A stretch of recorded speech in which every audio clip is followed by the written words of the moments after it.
Timbaland. I mean, you know the name, and you definitely know that sound. For decades, right? His beats, they're just so futuristic, so bouncy. You hear it once and you know it's him. But there's always been this kind of mystery around it. Like, how does he actually do it? And yeah, this quote right here, it just hits the nail on the head. It's the central puzzle, isn't it? His sound is just weird. It's so unusual, so different from anything else you'd hear on the radio. So how in the world did it get so ridiculously popular? All right, so let's actually try to crack this code.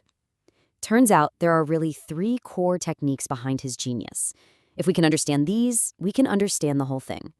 So let's break them down, one by one. Okay, first up is technique number 1, and it all starts with his approach to sampling, which you'll see is completely counterintuitive. It's all about the power of what's not there, the gaps. So this is where Timbaland just throws the entire rulebook out the window. See, most producers, right, they find a sample, and their whole goal is to make it smooth, cohesive, make it flow. Timbaland, he does the exact opposite. He goes out of his way to make these loops sound disjointed and choppy, leaving these huge, empty pockets of silence. And the way he does this is by hunting for what producers call stabby chops. So think about it. He's not looking for a nice, long melody to loop. No way. He's looking for these tiny, super short, almost percussive little bits of sound. And these little stabs, they're not supposed to flow together. In fact, that's the whole point. You see, he's not trying to create this big, solid wall of sound that hits you all at once. It's the opposite. He's building a skeleton, a frame. And those gaps, they're not mistakes. They're the whole foundation. And that empty space he creates, well, that's what sets the stage perfectly for his next big move. So you've got this big, empty canvas. What do you do with it? Well, that brings us right to technique number 2. Making the percussion the absolute star of the show. Okay, and this is where it all starts to click together. Those gaps we were just talking about, they're not just dead air. You can think of them like an invitation. They basically force him to use complex, super interesting percussion, because without it, the beat would just feel empty. It's a necessity. And we're not talking about your standard 808 kit here. His percussion is, well, it's out there. He uses these really eccentric, unique sounds. I'm talking mouth percussion, beatboxing, weird clicks, even animal noises. But it's not just about the sounds themselves. He layers multiple rhythms on top of each other. He's always changing up the patterns, so the percussion is constantly moving, constantly filling in those gaps left by the samples. The drums literally become the main event.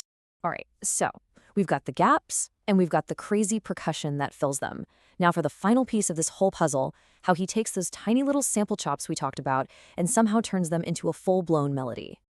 The goal here is so simple, but it's absolutely brilliant. Think about it. How are you supposed to write a catchy melody when all you have are these tiny, disconnected bits of audio? Well, the answer is you start treating those little samples like they're individual keys on a keyboard. And the process itself is surprisingly simple, but so effective. Here's how it works. First, you isolate one of those little stabby chops. Then you make a copy of it. Step 3, you take that copy and you repitch it to a totally different musical note. And finally, you just arrange those original and repitched chops to create a brand new melody, one that never even existed in the original song he sampled. A perfect example of this? Go listen to the beat for Oops Oh My by Tweet. You'll hear it right away. There's this little vocal chop at the start of the loop, then near the end of the phrase, you hear the exact same sound again, but it's pitched way down. It's the same piece of audio, but now it's a completely different note. And that little switch up creates this killer melodic hook that makes the whole beat unforgettable. Okay, so we've got the 3 techniques down. But the real magic is in how they all fit together, right? How do these separate ideas create that one single signature Timbaland sound? This is where we get into his whole philosophy. Okay, get ready, because this is the real aha moment. These 3 techniques aren't just a random list of things he does. It's a system, an interdependent system. Think about it. If you use those sparse, stabby samples, then you create rhythmic gaps. And those gaps mean you have to fill them with complex, layered percussion.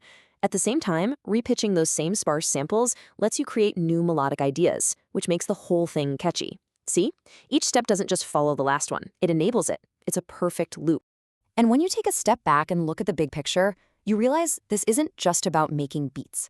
It's a whole creative philosophy. His real power comes from subtraction.